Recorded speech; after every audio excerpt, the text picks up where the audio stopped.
So for what he do, because a politician is always trying to either being influenced or he's trying to influence people to believe what he's thinking. But like you said, man, that's a whole nother. That's a whole right. We'll be here all day with that though, and we don't want to give him that much airtime. Not on this platform, right? Because this is the I Never Worry podcast, where we're talking about emotional intelligence with everyday people about everyday situations. If you're just tuning in, I'm DB Bedford, your emotional intelligence consultant. Got my cousin John on the side of me, co-hosting Mr. John Howe. What's happening? We got Miss Shamia Boey in the house, the founder of this awesome brand, Go Get It, which I'm going to give her a moment to tell us more about that. And Mr. Rodney Alamo, the next mayor of Richmond. He don't think I've seen that, but I don't know if he was playing or not, though, but definitely has a lot of potential to do so. And so I'm going to start with you on this, Rodney. Do me a favor, man, and share a story with us, of something that was emotionally charged with you that you can remember.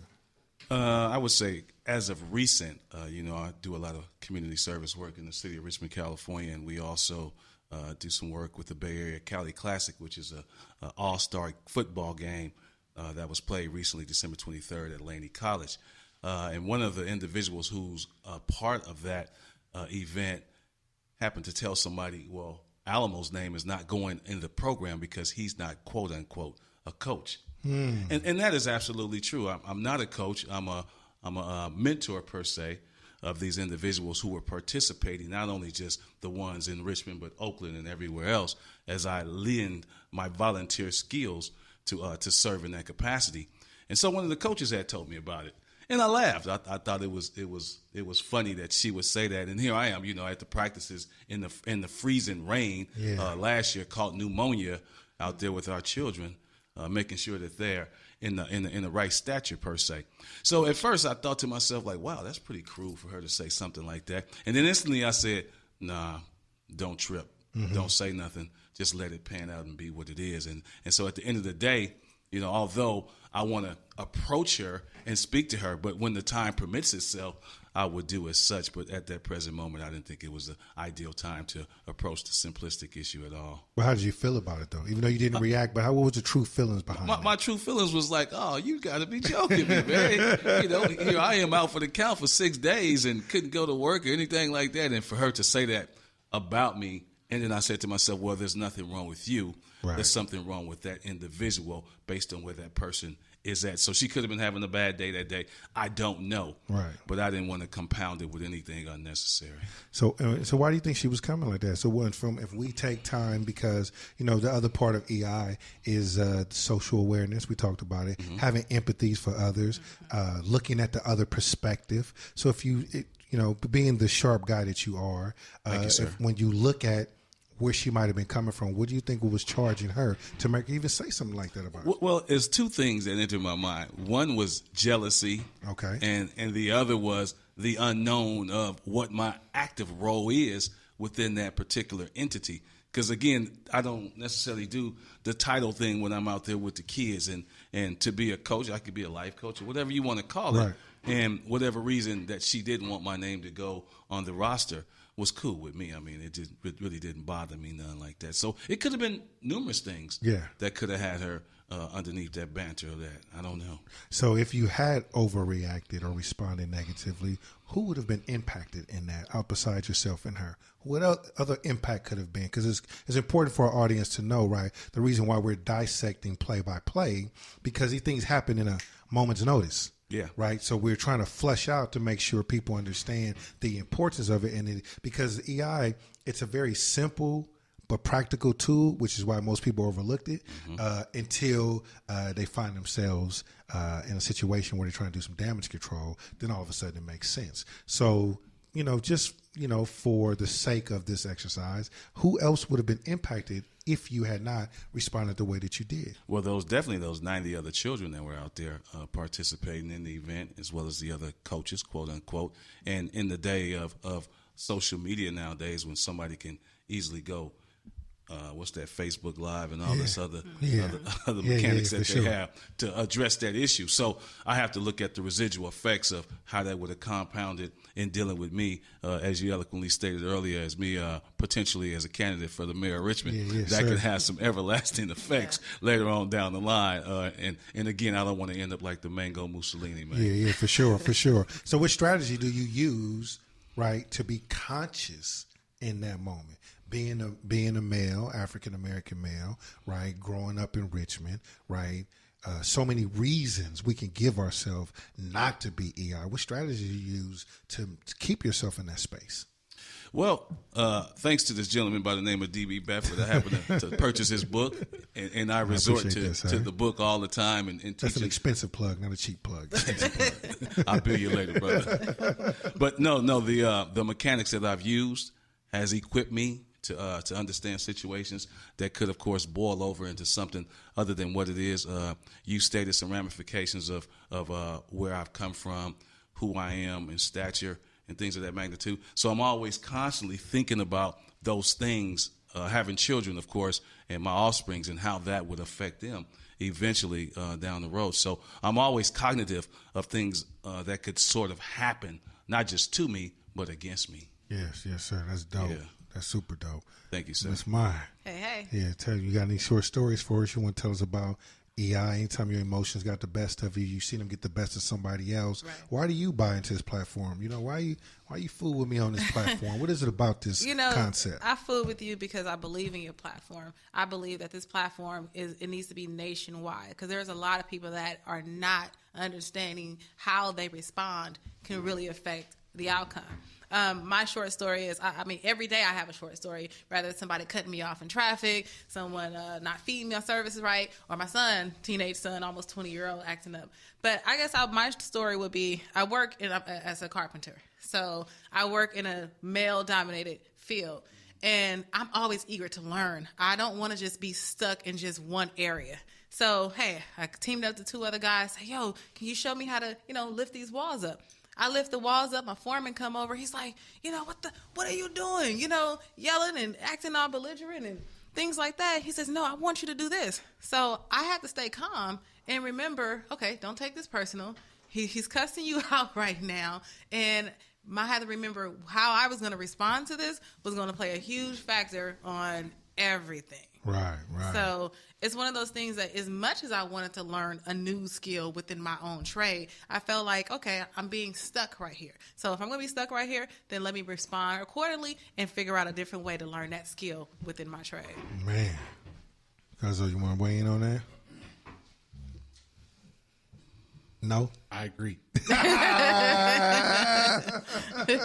No, so I appreciate that, because I think that it would have to be very challenging, right, to be working in a male-dominated field, putting yourself in there for people to respect you for who you are, you know what I mean, value your skill sets, and because I remember me and you were talking about when you were taking a leadership role, right, and how that had an impact on, how people felt about, because at first, they had, you had told me that, kind of grew on you, kind of wanted you because you were bringing that good energy. Then when you put in that leadership role, I think it changed within a couple of weeks, right? Yeah. So why do you think that happened? What do you think people were telling themselves about that situation? I don't want to play this card, but for one, I only had like 5 years in the field, and these guys had like 15 to 20 plus years. So for them to see someone who, with short amount of time, come in and take up a leadership role that fast, that was already intimidating. I'm the only female in the entire work site. I'm an African American woman. That's intimidating within itself, and I work just as hard as they do. So I feel like once I got into that role, then it's not, I'm no longer, hey, Shamia, our coworker. I'm like, oh, snap, here comes Maya, the boss. So it put them on like a defense. So no matter what, I just became one of them. And when I say one of them, I became corporate. I became management. I was no longer just a coworker. I was no longer just a worker. I was someone who can dictate whether they were going to either stay on this job or they were going to end up leaving this job. So I became, in their eyes, the enemy. So.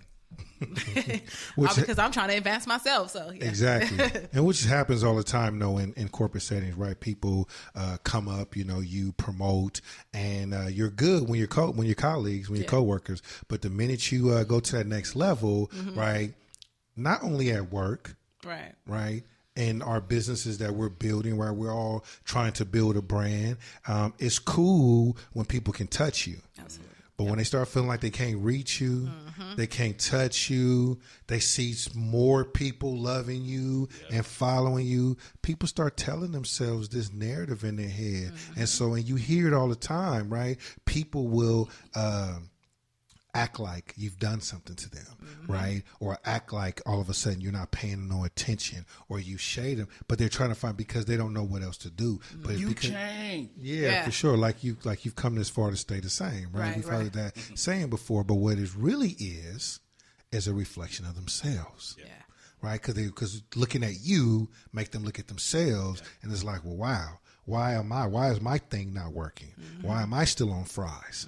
You know what I'm saying? Like, and that's what happens. And so cultivating this skill of emotional intelligence, always being mindful of your feelings, your mood, your attitude, being prepared to skillfully respond to the emotions of others, being mindful that everybody don't get it, right?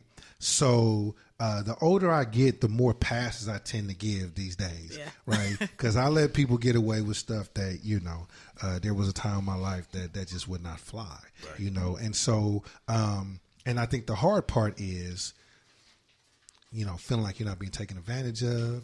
You start telling yourself, people think I'm soft, I'm weak, I'm a punk.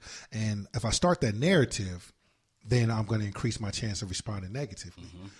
But if I tell myself this, this person they just don't know no better. So I give them the same pass I'd give a 2-year-old, you know what I mean? Or our elders, and I think that's a strategy. And like I said earlier, but my biggest strategy that I use is putting space in between my responses, and giving my thoughts time to settle before I respond to something, So, Mr. Alamo, so what brand or business are you representing these days? Or what do we want the people to know about you, and how can they reach you?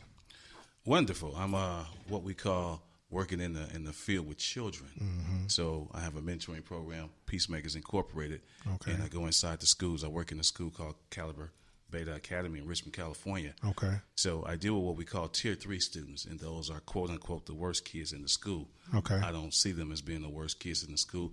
I see them as the kids who were receiving the less love. Not only just from the staff, but also parents in general. And what I teach academic prowess and behavior modification. And what that looks like is I've been called everything but a child of God by children 6 years and younger. Yeah. So employing emotional intelligence works to my advantage with them, because they don't understand why and how do I love them through their pain. Yes. And when a lot of us are dealing with pain, we act out in certain manners that we're not really acquainted with in terms of having a different outlook or aspect of things. So what it teaches me, honestly, is to put my arms around the kids, to just love them even more. Yeah. And then once I begin to love them even more, the grades begin to improve. Yeah, for sure. So with the academic prowess that they have, I begin to show them how to be better students. And then once they become better students, they become probably the best students in the whole entire school. I take F students and turn them into A's. And the relationship gets stronger when you push through that filter. And you know this, and I'm about to say it for the audience though, because emotional intelligence, right? We live by these guided principles, right? And one of the guided principles that we live by in this platform is drawn from one of the 4 agreements is don't ever take anything personal. Yes, sir. Right? Even when it feels personal.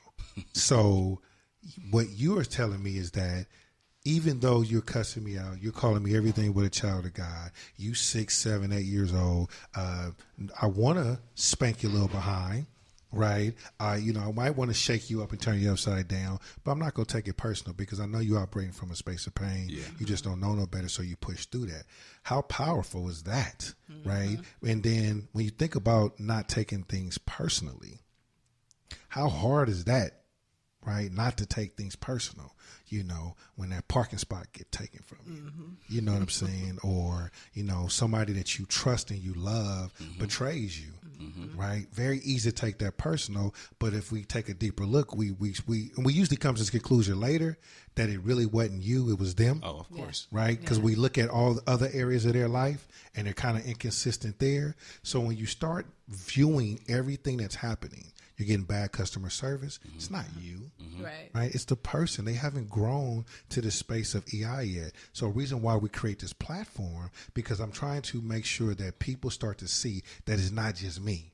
I'm not just trying to sell you something.